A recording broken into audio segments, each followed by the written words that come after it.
Here are 5 essential terms every cinematographer should know. First up is exposure.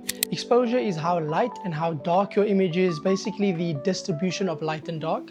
And an even exposure normally means a good image. You control your exposure with shutter speed, aperture, and ISO, also known as the exposure triangle. Next is depth of field. Depth of field is basically how much of your shot is in focus.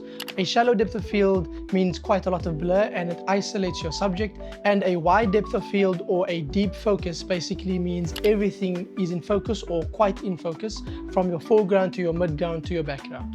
Next is frames per second or FPS.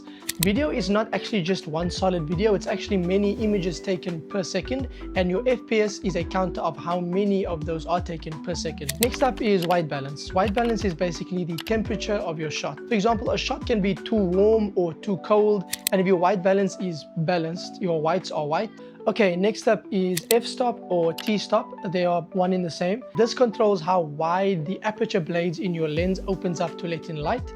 The lower the number of f-stop or t-stop, the more light is let in. It's a bit confusing. So the wider the aperture blades, the lower the f-stop, which consequently means more light in your shot and also a shallower depth of field.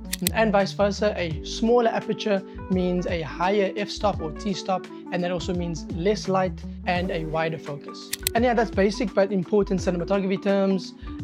Like and subscribe.